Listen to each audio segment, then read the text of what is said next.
Good morning to all. प्रिय बच्चों, आज आप सेंटेंस का अध्ययन करेंगे। आपके ग्रामर में जो शुरुआत है वो सेंटेंस से है। सबसे पहले तो आप ये जानिए कि सेंटेंस कहते किसे हैं। सेंटेंस जो है अर्थात वाक्य, सार्थक शब्दों का वह समूह जो अपना पूर्ण भाव व्यक्त करे, सेंटेंस कहलाता है। सार्थक शब्दों का वह समूह जो अपना पूर्ण भाव व्यक्त करे, सेंटेंस कहलाता है। प्रिय बच्चों, वाक्य जो है वो मुख्यतया 3 प्रकार के होते हैं। Number 1, simple sentence.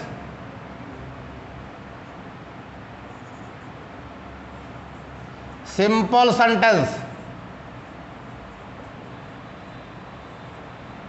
Number 2, complex sentence.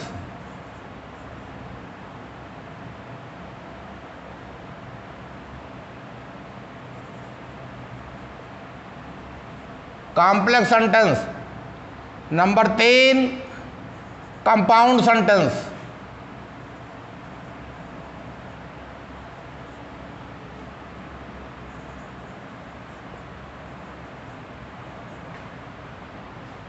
Simple sentence अर्थात साधारण वाक्य। साधारण वाक्य और कॉम्प्लेक्स सेंटेंस का मतलब है मिश्रित वाक्य। मिश्रित वाक्य और कंपाउंड सेंटेंस का अभिप्राय है संयोजित वाक्य अर्थात संयुक्त वाक्य। क्योंकि यह आपके कोर्स में बहुत सामान्य रूप से है, इसलिए इसकी विस्तृत व्याख्या नहीं कर रहा हूं। इतना जान लीजिए आप कि सिंपल सेंटेंस वह सेंटेंस है जिसमें केवल एक फाइनाइट वर्ब हो। बच्चों, फाइनाइट वर्ब क्या है अब ये भी बताना आवश्यक हो गया है। तो फाइनाइट वर्ब उसे कहते हैं, फाइनाइट वर्ब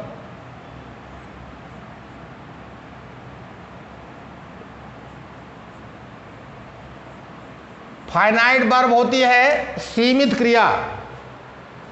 सीमित क्रिया वह क्रिया है जो वाक्य में कर्ता के अनुसार और टेंस के अनुसार प्रयुक्त होती है। एक बार पुनः जान लें कि फाइनाइट वर्ब वह वर्ब है जो किसी भी वाक्य में कर्ता के अनुसार और टेंस के अनुसार प्रयुक्त होती है। और उसके बाद होती है नॉन फाइनाइट वर्ब, वह क्रिया जो कर्ता एवं टेंस के अनुसार प्रयुक्त नहीं होती। एक उदाहरण के द्वारा आप इसे समझ लें, फिर हम आगे बढ़ते हैं। देखिए बच्चों, जैसे ही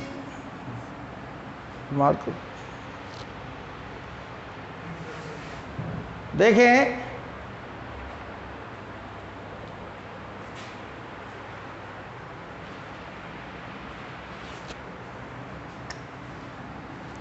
एक उदाहरण के द्वारा देख लें। He went market two by twice. ध्यान दें, अब आप ये देखें कि वेंट जो क्रिया है इसका प्रयोग जो है टेंस के अनुसार हुआ है, कर्ता के अनुसार हुआ है। अगर आप वेंट क्रिया को ये देखें तो ये स्पष्ट हो जाएगा कि ये वाक्य किस टेंस में है, अर्थात पास्ट इंडेफिनिट में है। इसका मतलब है कि बेंट क्रिया का प्रयोग जो है वो कर्ता के अनुसार हुआ है और टेंस के अनुसार हुआ है। इसलिए बेंट क्रिया जो है ये हो गई फाइनाइट वर्ब। क्या हो गई? Finite verb.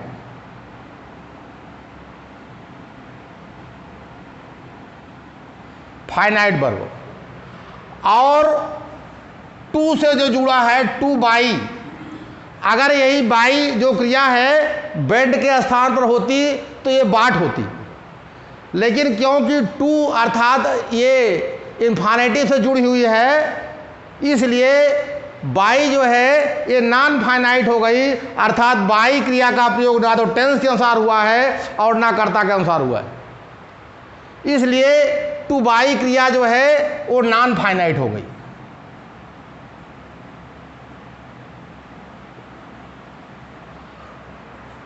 प्रिय बच्चों, ये फाइनाइट और नॉन फाइनाइट ये इसे आप आगे चल करके विस्तार पूर्वक पढ़ेंगे, इसलिए हम आपको संक्षेप में समझा रहे हैं। अब इसके आगे हम बढ़ते हैं। सिंपल सेंटेंस वह सेंटेंस है जिसमें केवल एक फाइनाइट वर्ब होती है, और कॉम्प्लेक्स सेंटेंस वह सेंटेंस है जिसमें एक प्रिंसिपल क्लॉज होता है और उसके अतिरिक्त सभी सबऑर्डिनेट क्लॉज होते हैं। अब आपके दिमाग में ये बात आ रही होगी, गुरुजी क्लॉज कहाँ से लाके पैदा कर दिए? तो क्लॉज जो है, क्लॉज की जानकारी भी आपको हम संक्षेप में दिए देते हैं। क्लॉज अर्थात उपवाक्य, किसी भी वाक्य के अर्थ को स्पष्ट करने के लिए जिस अधूरे वाक्य को, अधूरे उपवाक्य को हम जोड़ते हैं किसी भी वाक्य के अर्थ को स्पष्ट करने के लिए, उसे हम क्लॉज कहते हैं। उसे हम क्लॉज कहते हैं। अब उसमें प्रिंसिपल क्लॉज होता है। प्रिंसिपल क्लॉज जो है वो किसी के ऊपर आश्रित नहीं होता। प्रिंसिपल क्लॉज किसी पर आश्रित नहीं होता। इसके अतिरिक्त जो सबऑर्डिनेट क्लॉज है वो जो है आश्रित उपवाक्य, आश्रित होता। आश्रित का मतलब यह है कि दैट वगैरह से वो जुड़ा होता है। सबऑर्डिनेट जो कंजक्शन है दैट वगैरह से, दैट, व्हाट, हाउ, वेयर आदि से जुड़ा होता है, इसलिए उसे हम सबऑर्डिनेटिंग कंजक्शन बोलते हैं या सबऑर्डिनेट क्लॉज बोलते हैं। तो नाउन क्लॉज, एडजेक्टिव क्लॉज और एडवर्ब क्लॉज, ये तीन प्रकार हैं सबऑर्डिनेट क्लॉज के। सबऑर्डिनेट क्लॉज के तीन भाग हैं। तो ये सब जानकारी मैं आपको संक्षेप में देता हुआ आगे बढ़ता हूँ। अब जो है सिंपल, कॉम्प्लेक्स और कंपाउंड। कंपाउंड सेंटेंस वह सेंटेंस है जो दो समान वाक्यों से जुड़ा होता है, दो समान जो है उपवाक्यों से जुड़ा होता है। उसमें एक प्रिंसिपल क्लॉज होता है और दूसरा उसका समानपदी होता है। प्रिंसिपल क्लॉज में जो कार्य है, जो करता है वो अधिक महत्वपूर्ण होता है। जैसे एक एग्जाम्पल ले लें आप, guard, guard made the country and man made the town. ध्यान दें, जो वाक्य का पहला भाग है गॉड मेड द कंट्री, इसमें जो ईश्वर है कर्ता प्रिंसिपल क्लॉज का, वो अधिक शक्तिशाली है, अधिक पावरफुल है, इसलिए उसका कार्य भी अधिक पावरफुल है। वो देश का निर्माण कर रहा है। आगे जो एंड कोऑर्डिनेटिंग कंजक्शन से जुड़ा हुआ है वाक्य, उसमें जो करता है उसका मैन वो कम शक्तिशाली है, इसलिए उसका काम भी जो है वो कम शक्तिशाली है। वो टाउन बनाने का काम कर रहा है। मनुष्य जो है टाउन बनाने का काम कर रहा है, ईश्वर देश बनाने का काम कर रहा है, लेकिन काम जो है दोनों का एक समान है। इसलिए यह जो है कोऑर्डिनेटिंग कंजक्शन से जुड़ा हुआ और कोऑर्डिनेट क्लॉज है। अब जो है इससे हम आगे बढ़ते हैं सिंपल सेंटेंस के भाग।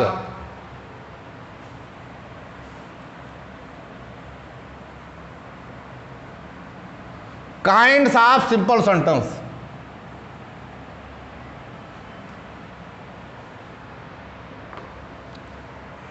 Kinds of simple sentence. अब आप सिंपल सेंटेंस के भाग देखेंगे।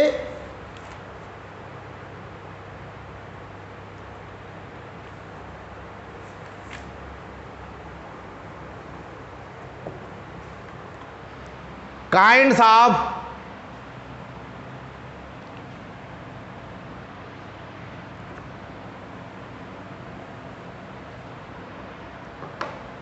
काइंड्स गए kinds of simple sentence. Kinds of simple sentence. Simple sentence के प्रकार। सिंपल सेंटेंस के प्रकार रचना के आधार पर सिंपल सेंटेंस 4 प्रकार के होते हैं। नंबर 1 है assertive sentence.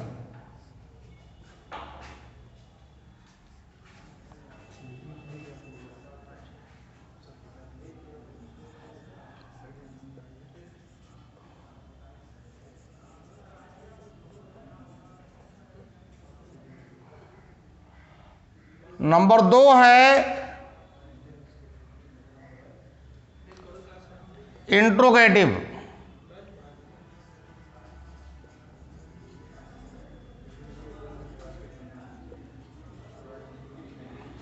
Interrogative sentence.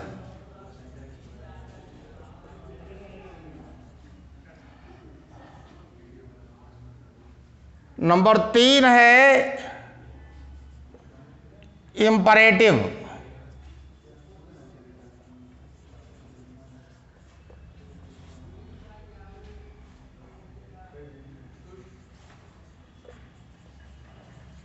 Imperative sentence. और नंबर 4 है एक्सक्लामेटरी।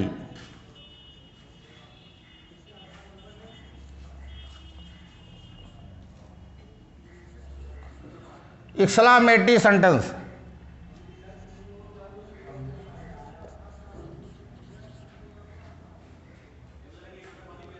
Exclamatory sentence. तो सबसे पहले आप असर्टिव सेंटेंस का अध्ययन करेंगे। बच्चों, असर्टिव सेंटेंस का मतलब का अभिप्राय हुआ कि सकारात्मक वाक्य। सकारात्मक वाक्य।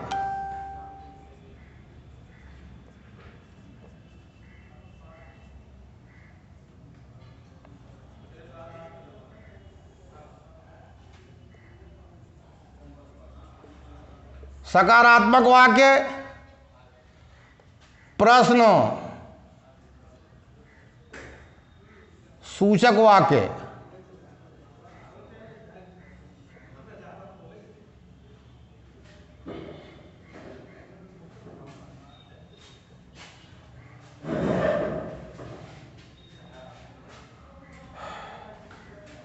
अगला है आदेशात्मक वाक्य।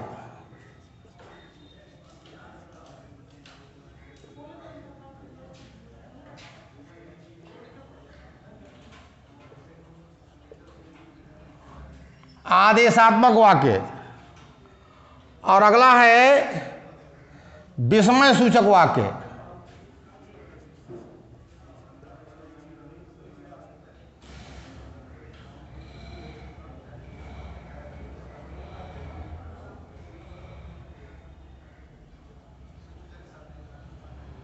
विस्मय सूचक वाक्य।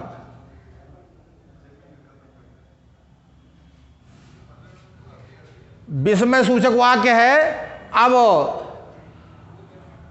आप असर्टिव सेंटेंस का अध्ययन करेंगे। सबसे पहले असर्टिव सेंटेंस। प्यारे बच्चों,